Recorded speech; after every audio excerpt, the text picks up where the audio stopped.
Kali ini kalender kekaisaran menunjukkan tanggal 16 Juli 1505. Dan cerita kali ini dimulai di perusahaan Kuncuska. Nampaknya di dalam kantor perusahaan ada peri pelayan yang sangat terburu-buru. Peri tersebut membawa selembaran kertas yang kemungkinan adalah sebuah surat. Lalu beberapa saat kemudian terlihat Torkel di ruang kerja sedang bersama tamunya. Namun dari balik pintu ada suara yang memanggilnya. "Tuan Torkel, maaf sudah mengganggu." "Oi bodoh, aku sedang melakukan pertemuan dengan Nona Paimon," saut Torkel ke arah pintu. Bersamaan ia juga meminta maaf ke tamunya. "Ah, yang mulia, maafkan saya." Tidak apa-apa. Memangnya ada apa? Kamu pasti punya hal penting yang harus segera diurus. Kamu tidak perlu mengkhawatirkanku," ungkap si tamu yang merupakan seorang raja iblis peringkat ke-9 yang cantik dan mempesona bernama Paimon. "Saya benar-benar minta maaf," pungkas Torkel kepada Paimon. Lalu bersamaan dengan itu Torkel juga berkata ke peri pelayan, "Hei, ada keperluan apa?" Dengan terengah-engah dan kelelahan akibat membopong lembaran kertas, si peri mengatakan, Kita menerima pesan darurat dari kantor pusat." Beberapa saat kemudian Torkel langsung membaca surat itu dan mengatakan, Kalau ini hanya masalah sepele aku akan..." "Apa?" pungkas Torkel dengan mata terbelalak. Ia sangat terkejut setelah membaca isi surat itu yang memberitahukan jika ada sebuah epidemi yang telah meledak di kerajaan Sardinia dan kemungkinan akan menyebar ke negara tetangga. Ditambah angka kematian sudah mencapai 80%. "Apa?" ungkap Torkel yang merasa ngeri dengan surat tersebut. Melihat ekspresi Torkel yang tak biasa, Paimon yang penasaran lantas bertanya, "Ada apa?" Tidak, saut Torkel yang merinding dan menelan ludahnya. Kemudian ia membaca surat berikutnya yang berisi informasi jika Raja Iblis Dantalian telah menciptakan obat ajaib. Di samping itu, Lapis Lazuli sebagai karyawan perusahaan Kuncuska juga ikut serta membantu Dantalian. Dan ada perkiraan keuntungan mereka bisa mendapat 1-3 juta koin emas. Tak hanya itu, surat tersebut juga menyuruh para eksekutif untuk segera rapat. Ini, respon Torkel yang terbata-bata karena membaca surat tersebut. Melihat tingkah Torkel, Paimon semakin penasaran. Ia kemudian menyuruh Torkel untuk memberikan surat tersebut padanya. Dan ketika membaca surat itu, ia sedikit terkejut. Ini... Dan dari surat itu nampaknya Paimon tertarik dengan beberapa hal yang ada di sana. "Nona Paimon," ungkap Torkel memanggil Paimon mencoba untuk memastikannya. Ini sangat-sangat menarik," respon Paimon terhadap surat yang dibacanya.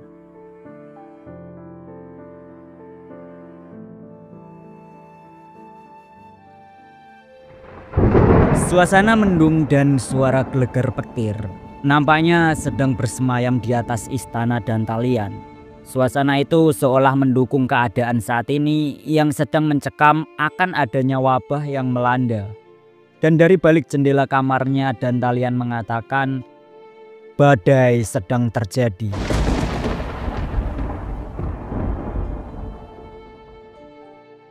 "Hah? Ternyata kau kembali lebih cepat dari yang kuduga," pungkas Dantalian menyapa Lala.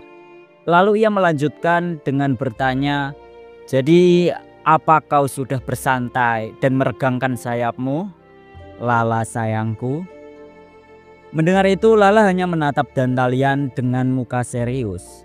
Lantas di sana Dantalian kembali bertanya, "Ada apa? Kau terlihat pucat. Aku pikir pemandian air panas adalah kesukaanmu." Lalu tanpa basa-basi dengan tatapan tajam dan serius, Lala melontarkan pertanyaan. "Anda sudah tahu dari awal, bukan?" Apa maksudmu?" pungkas Dantalian dengan santainya.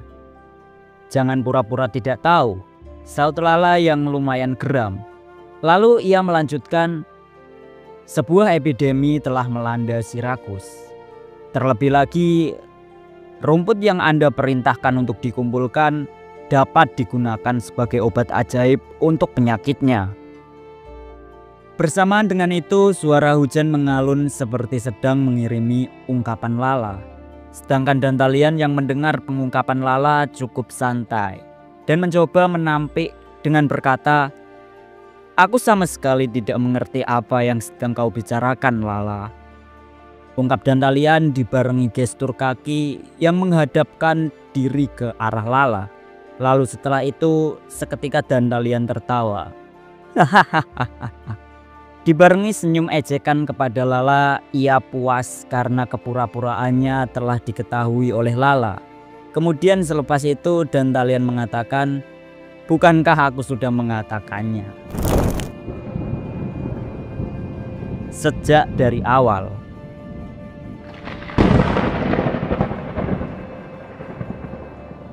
Mendengar itu Lala hanya terbelalak, matanya mengisyaratkan ketidakpercayaan yang mendalam. Namun mau ataupun tidak, ia harus menerima fakta yang sesungguhnya, bahwa Raja Iblis Dantalian benar-benar orang yang mengatur segala kekacauan ini. Kemudian Dantalian melanjutkan perkataannya, "Itu benar Lala, sejak awal aku sudah tahu apa yang akan terjadi."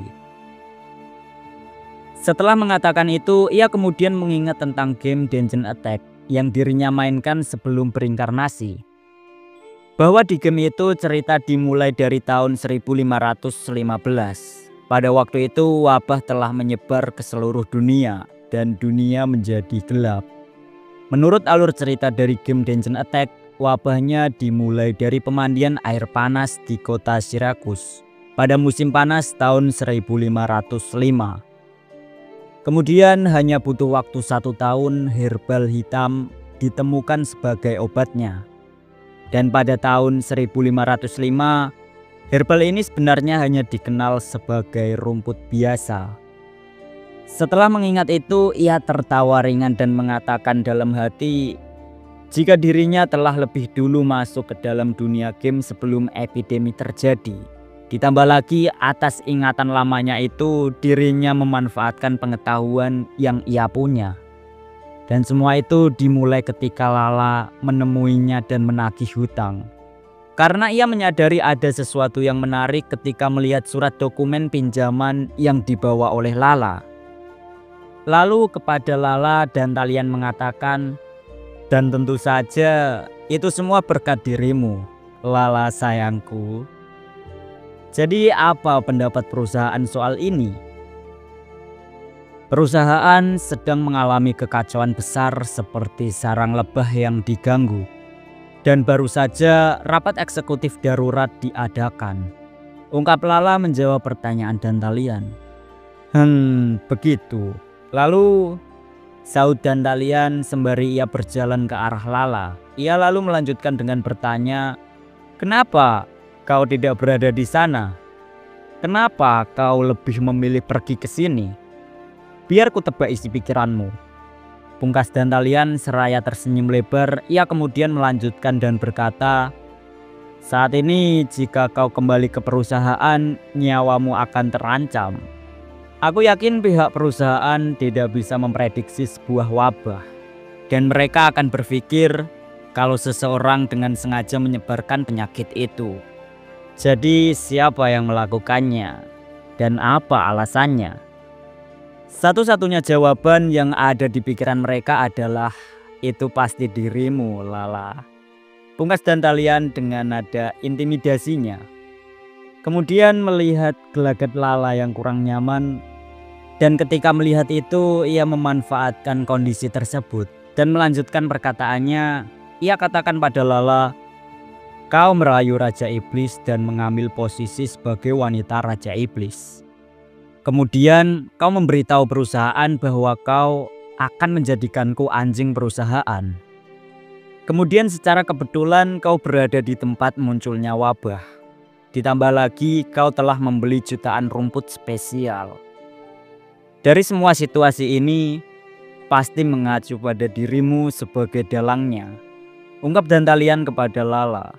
Kemudian tak berhenti di sana, Dantalian juga menambahkan, Kau sendiri yang menyadari semuanya, dan karena itu kau tidak berani pergi ke perusahaan.